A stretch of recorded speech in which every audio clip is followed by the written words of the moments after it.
Hello friends, welcome back again to another video.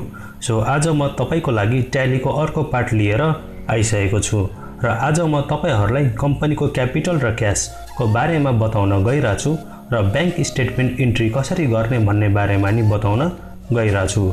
So यसको लागि तपाई यहाँ हेर्न सक्नुहुन्छ, मैले यहाँ ट्यालीलाई ओपन गरिसकेको छु।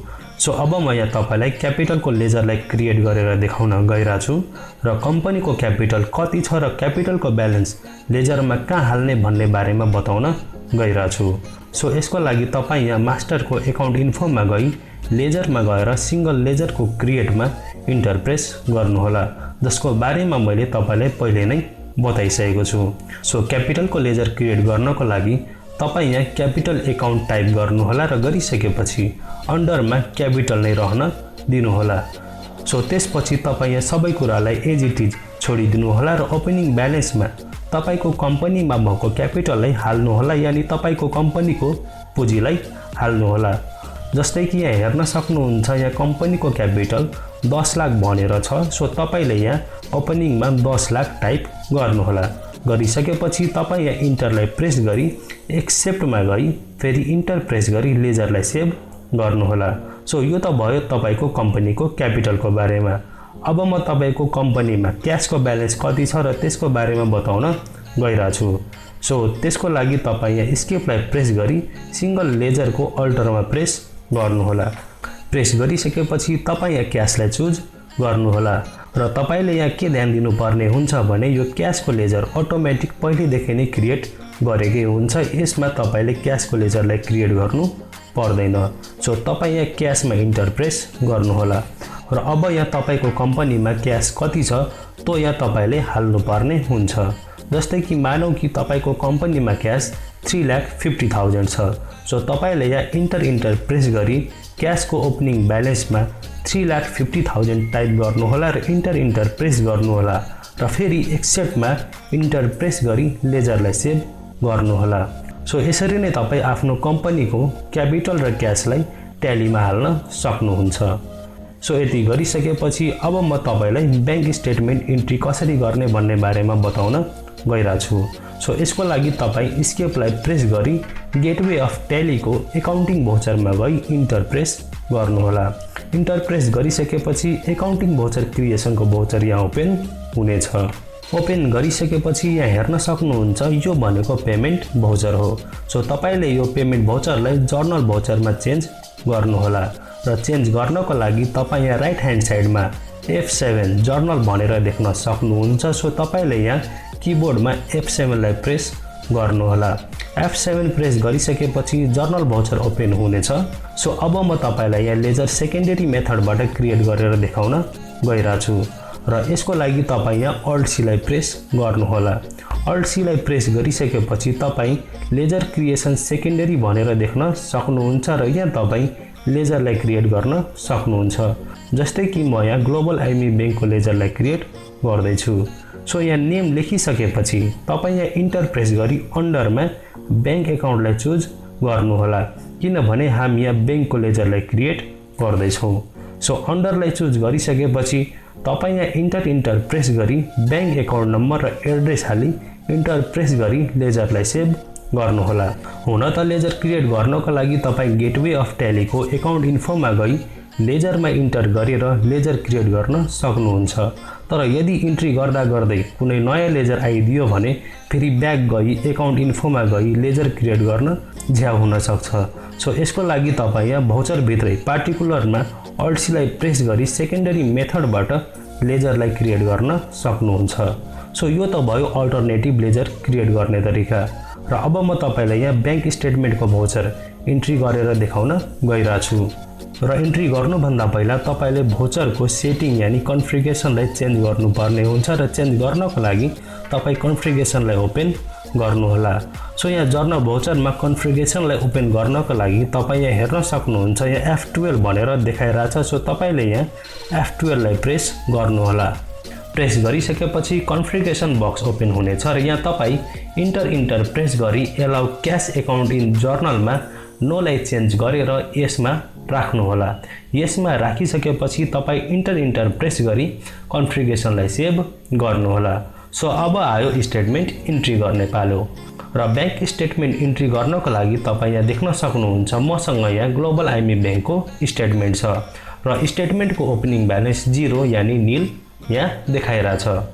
सो तपाईँले ग्लोबल आइएमई ब्याङ्कको ओपनिङ ब्यालेन्समा केही पनि हाल्नु परेन।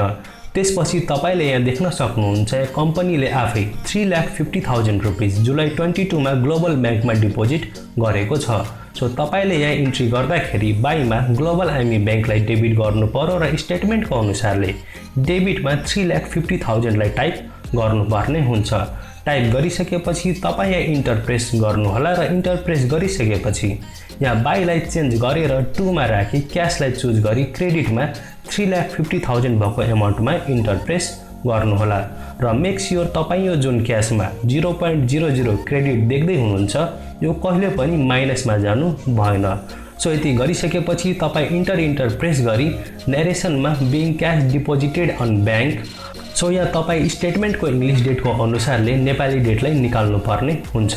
जस्तै कि यहाँ हेर्न सक्नुहुन्छ यहाँ 22 जुलाई 2020 को नेपाली डेट 2077 श्रावण 7 गते रहेको छ। सो तपाईले यहाँ अन मिति 2077 0407 लाई टाइप गर्नुहोला र F2 लाई प्रेस गरी इङ्ग्लिस डेटलाई हाली इन्टर प्रेस गरी भाउचरलाई सेभ गर्नुहोला। सो यो त भयो ब्याङ्क स्टेटमेन्टको एउटा इन्ट्री। अब यहाँ अर्को इन्ट्री हेर्न सक्नुहुन्छ यहाँ Pashupati tech product with check number 468245 भनेर देखाइरहेछ र यो एमाउन्ट डेबिटमा छ यानि पैसा ब्याङ्कबाट विथड्रल गरिएको छ। सो यसको मतलब 2,50,000 रुपिसको चेक हामीले श्री पशुपति टेक प्रोडक्टलाई दियो। सो यसको इन्ट्री गर्दाखेरि तपाईले यहाँ बाईमा श्री पशुपति टेक प्रोडक्टलाई टाइप गर्नुहोला र इन्टर प्रेस गर्नुहोला। इन्टर प्रेस गरिसकेपछि तपाईँ यहाँ फेरि स्टेटमेन्टको एकाउन्ट डेबिटमा हाली इन्टर प्रेस गर्नुहोला र यहाँ टाइप अफ रेफरेन्समा अन एकाउन्टलाई चुज गर्नुहोला र इन्टर प्रेस गर्नुहोला। सो त्यसपछि तपाईँ यहाँ बाईलाई 2 मा चेन्ज गरेर ग्लोबल आइएमई लेजरलाई चुज गर्नुहोला र इन्टर प्रेस गर्नुहोला। इन्टर प्रेस गरिसकेपछि तपाईँ यहाँ स्टेटमेन्टको एमाउन्ट अटोमेटिक देख्न सक्नुहुन्छ। सो यसपछि तपाईँ फेरि इन्टरलाई प्रेस गरी नरेसनमा आउनुहोला। नरेसनमा आइसकेपछि तपाईँ यहाँ नरेसनमा being payment made to party by cheque number 46825 लाई टाइप गर्नुहोला र F2 लाई प्रेस गरी इङ्ग्लिस डेट हाली इन्टर प्रेस गरी भाउचरलाई सेभ गर्नुहोला। सो यसरी नै तपाईँ श्री पशुपति टेकको 1 लाखको एमाउन्टलाई चेक नम्बर हाली इन्ट्री गर्नुहोला। र अब यहाँ अर्को इन्ट्रीको लागि हेर्न सक्नुहुन्छ यहाँ गिगाबाइट वर्ल्ड भनेर स्टेटमेन्टमा देखाइरहेछ र यहाँ एमाउन्ट क्रेडिटमा छ यानि एमाउन्ट डिपोजिट गरिएको छ। सो यसको मतलब यहाँ 1,50,000 बराबरको एमाउन्ट गिगाबाइट वर्ल्डले हाम्रो ब्याङ्क एकाउन्टमा जम्मा गरेको छ। सो यसको इन्ट्रीको लागि तपाईँ जर्नल भाउचरको बाईमा ग्लोबल आइएमई लेजरलाई चुज गर्नुहोला र स्टेटमेन्टमा भएको एमाउन्टलाई टाइप गर्नुहोला र इन्टर प्रेस गरी 2 मा गिगाबाइट वर्ल्डको लेजरलाई चुज गर्नुहोला। चुज गरिसकेपछि तपाईँ यहाँ इन्टर प्रेस गर्नुहोला र एमाउन्टमा फेरि इन्टर प्रेस गरी टाइप अफ रेफरेन्समा अन एकाउन्टलाई चुज गरी इन्टर प्रेस गर्नुहोला। इन्टर प्रेस गरिसकेपछि तपाईँ यहाँ नरेसनमा being payment receive from party in bank भनेर टाइप गरी F2 लाई प्रेस गरेर स्टेटमेन्टको अनुसारले फेरि डेटलाई चेन्ज गरेर इन्टर प्रेस गर्नुहोला र भाउचरलाई सेभ गर्नुहोला। सो त्यसै गरी तपाईँ यहाँ देख्न सक्नुहुन्छ यहाँ HK टेक प्रोडक्ट भनेर देखाइरहेछ र यो भनेको डेबिट साइडमा छ। सो तपाईँ यो इन्ट्री अघिको जस्तै श्री पशुपति टेक प्रोडक्टमा गरे जस्तै गर्नुहोला। सो त्यसै गरी तपाईँ यहाँ मेगाटेक प्राइभेट लिमिटेडलाई देख्न सक्नुहुन्छ र यहाँ check number 314646 of Neville bank भनेर देख्न सक्नुहुन्छ र यो भनेको एमाउन्ट क्रेडिट साइडमा छ। यानि यसको मतलब मेगाटेकले नेभिल ब्याङ्कको चेक नम्बर 314646 लाई तपाईको ग्लोबल खातामा डिपोजिट गरिदिएको छ। सो यसको इन्ट्रीको लागि तपाईँ यहाँ बाईमा ग्लोबल आइएमई ब्याङ्कलाई चुज गर्नुहोला र गरिसकेपछि स्टेटमेन्टमा भएको एमाउन्टलाई टाइप गर्नुहोला। टाइप गरिसकेपछि तपाईँ इन्टर प्रेस गर्नुहोला र यहाँ 2 मा मेगाटेक भन्ने लेजरलाई चुज गरी इन्टर प्रेस गर्नुहोला र F2 लाई प्रेस गरी स्टेटमेन्ट अनुसारको डेट यहाँ हाल्नुहोला। त्यसपछि तपाईँ यहाँ इन्टर प्रेस गरी रेफरेन्समा अन एकाउन्टलाई चुज गरी इन्टर प्रेस गर्नुहोला र नरेसनमा आउनुहोला र यहाँ तपाईँ नरेसनमा being cheque number 314646 of Nabil Bank deposited in Global IME Bank भनेर टाइप गरी इन्टर प्रेस गरी लेजरलाई सेभ गर्नुहोला।